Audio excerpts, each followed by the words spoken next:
Let's make an easy afterwork plant-based lasagna that tastes like it took hours to make. Okay, every lasagna has to have a sauce, and ours is going to be a TVP meat-style sauce, and for that, I'm going to use a jarred sauce. That's right, jarred sauce. This is Classico tomato and basil, and you know what? It's interesting. Comes with 24 ounces. That is exactly 3 cups. That is exactly what my recipe calls for. You can use any sauce that you like. We actually have a couple of videos showing different sauces. Feel free to use any of those or your favorite jarred sauce. You just need 3 cups. Now, see all that's inside that jar? I'm not wasting that. I'm gonna get that out. So I'm just gonna pour in about a half cup of water, maybe a little more than a half cup of water. Put the lid back on, give it a shake. That's your sauce, you paid for it, you deserve to have it. Plus, the TVP needs a little bit of extra liquid for hydration. If at this point you wanted to add any extra herbs or spices, like, I don't know, basil, oregano, things like that, you totally can.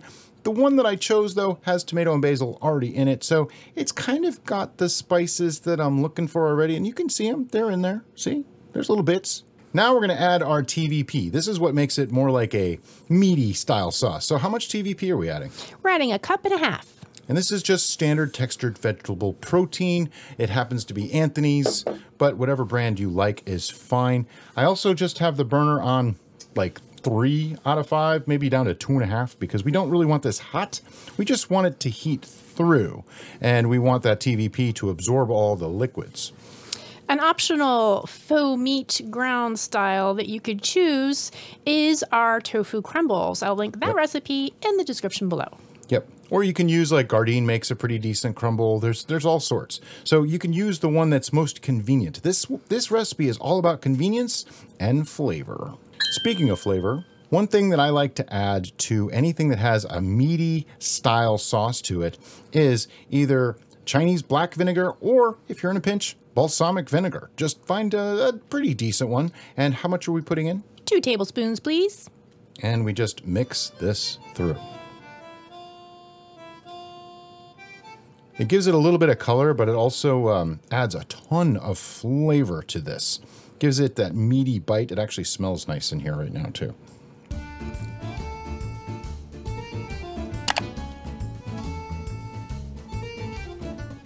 All right, let this simmer for just a little while we make the rest of the things, but keep it to like a low to low medium. You don't need it to be too hot, and we'll be back with the next step. Next step, I have never been a huge fan of ricotta cheese in my lasagna. I know, sacrilege and all, but in reality, it doesn't have to have ricotta in it. So in this case, though, we are going to make some, and I really, really like this tofu ricotta that I started making. It's super, super easy. As you can see, we're using extra firm tofu. It doesn't have to be organic. We just happen to get it from Whole Foods. Dump out the liquid. You don't need that. I am not proficient at opening tofu containers. I will admit that right now.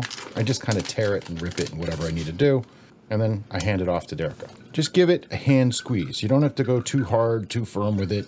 Don't worry about it too much. That bowl we no longer need. You may discard. Get out your food processor. Break your tofu into chunks. It's not crucial.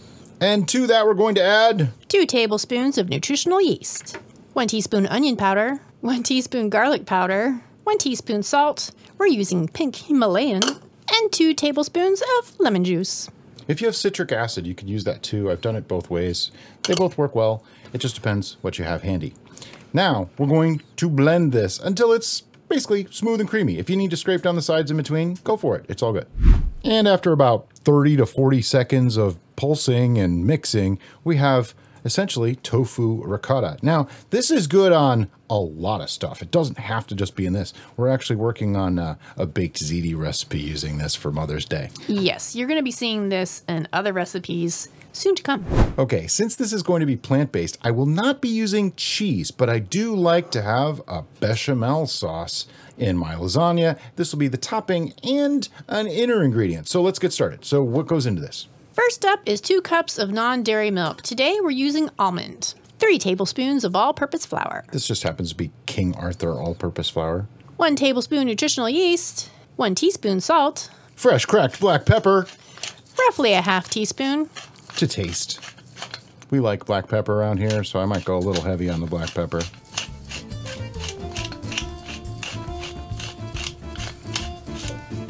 And last but not least, my secret ingredient. Nutmeg. That's right, fresh nutmeg. This makes so much of a difference in this particular sauce that if you leave it out, I just really feel sorry for you.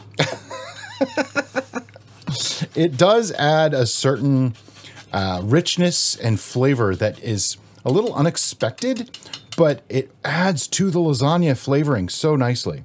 We're looking for roughly half a teaspoon. It's also used in a lot of traditional Italian cooking for cream sauces, so it is actually still kind of authentic-ish. Okay, I want to mix this up. Notice I have not said the heat's on, because it's not. If you want lumpy sauce, start the heat on. If you don't want lumpy sauce, do it like I'm doing. You want to whisk this up really, really good.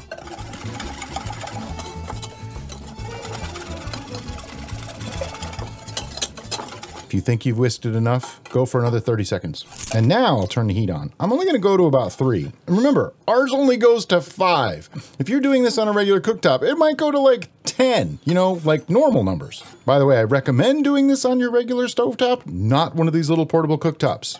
All right, once this starts to heat up, you do not want to walk away. Trust me, just stay here and keep whisking. I know it'll be hard to understand me while I'm whisking. That's why I'm stopping while I talk. So otherwise, just keep whisking. All right, after just a few minutes, it'll start to thicken up just like this. It actually needs to come to a boil for flour to fully thicken that sauce. But once it gets to this point, it's totally okay. Turn off the heat, set it to the side. You want this to cool a little bit before we actually use it. Okay, this is a fairly small size lasagna. Should feed 4. It might feed me and Derica. That's about it. But in reality, it's an 8 by 11 pan or 2 quart. So we're gonna start by layering in some of our noodles. By this point, if you haven't already, you want to preheat your oven to 350 degrees Fahrenheit. The Celsius will be right here, because I can never remember that. You'd think I would by now. To continue with our easy bake method, we're using oven-ready lasagna noodles. These are by Barilla, but there's other companies that make them. We're actually going to need 12 of these sheets. I like these. I've been using these for years. They actually work really, really well.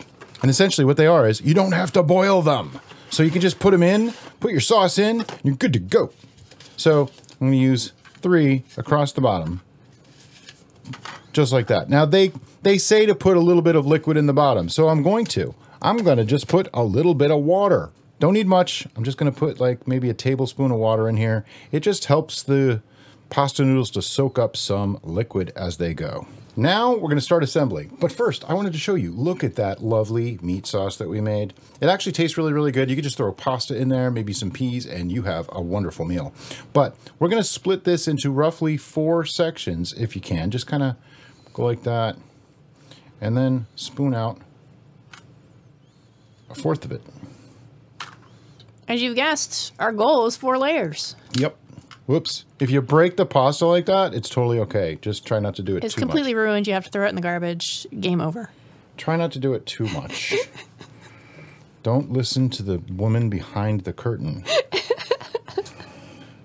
It's pay no attention. That's what it is. Pay no attention. If anybody gets that reference, let me know what it is. It wasn't woman. No, it wasn't woman. It's the man. That's why it's a reference. Next, ricotta. I'm just going to do the same thing with the ricotta, but I probably won't have any ricotta on the final layer.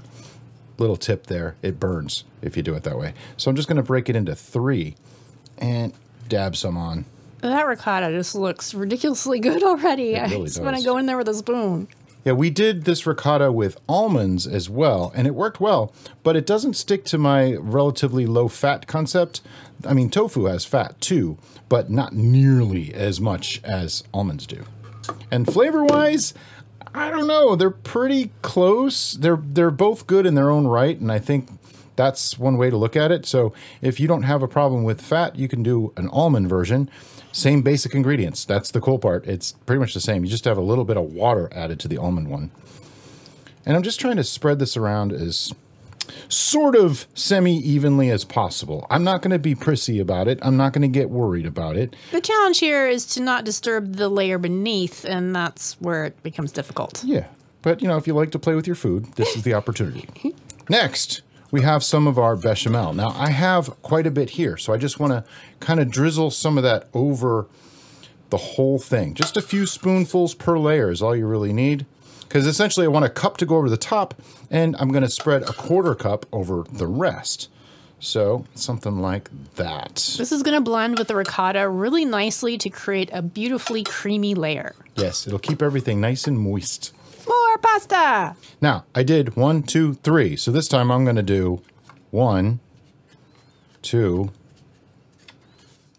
3. See, I'm being sneaky about it because this way you have interlocking layers and it won't just like go and fall apart. What was that again? So another 1/4 of our meat sauce. And I keep saying meat sauce. You know what I mean. It's plant-based meat sauce. Yeah, that makes sense. It's meatless sauce. There you go. But it has... I don't even know what to call stuff anymore. It's plant-based meat-like product. How's that?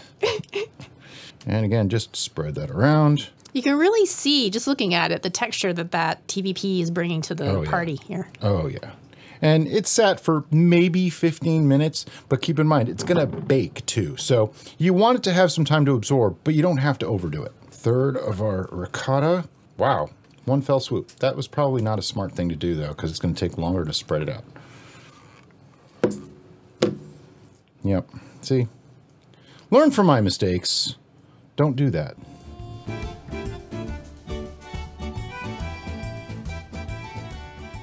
It's all good. You can smear it around.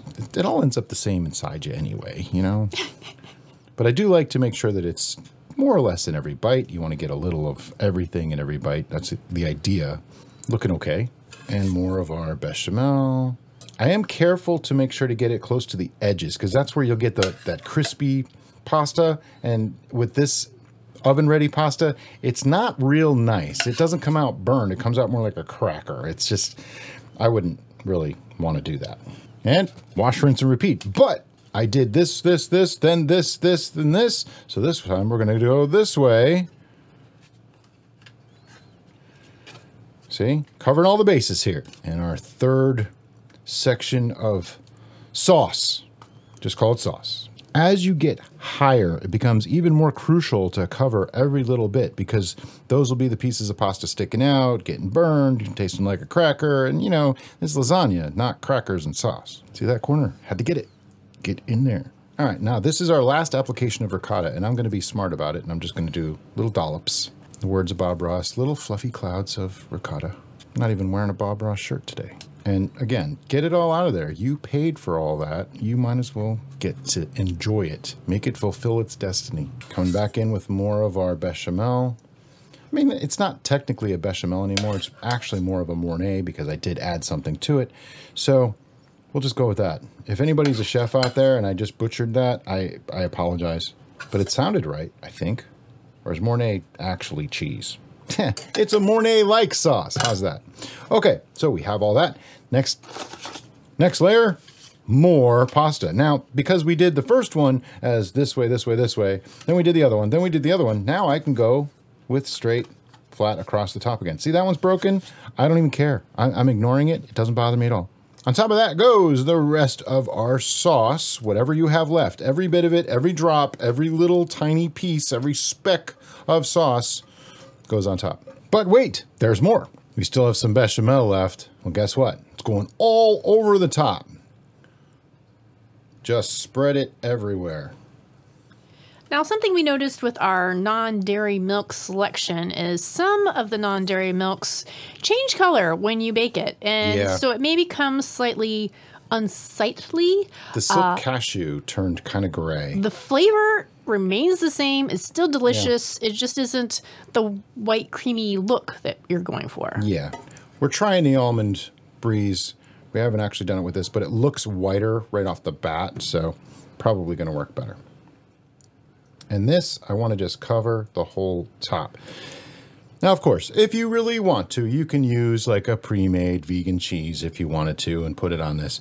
I'm trying to keep this relatively low in fat, so this whole thing has only like maybe 20 to 24 grams of fat in the entire lasagna. Well, that's 5 slices of Daiya cheese, and that's it. Now add everything else to this. And yeah, the fat content goes up really high. So we're just trying to keep it relatively on the low fat side.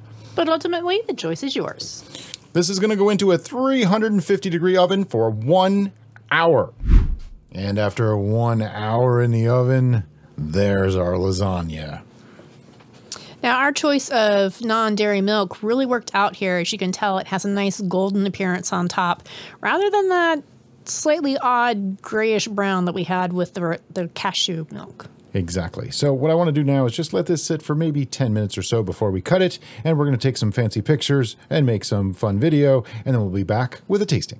The best part of every cooking video is right now. So here we go. This is super juicy, super moist. I noticed that when I did the little cutting part. That bechamel put throughout makes all the difference. It gives you the effect of a cheesy, creamy, oh, this is so good, you guys, really. The nutmeg, you really don't read as nutmeg. No.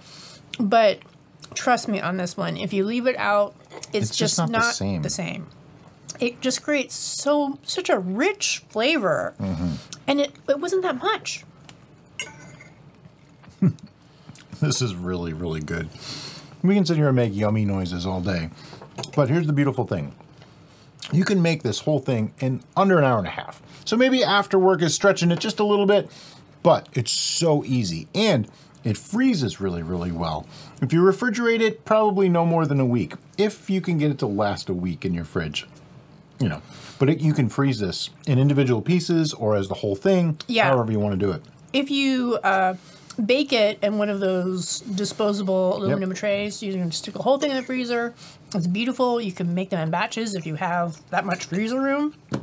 Also, what we typically do is we will take our leftovers, if there is any, and we'll cut them in individual pieces. I'd wrap them up in parchment paper and label them and put them in the freezer. Make great snacks. Then when it's time to reheat, I've noticed the freezing process takes out just a little bit of the moisture. So I'll just drizzle a little bit of a new sauce on it when I heat it up, and it's beautiful.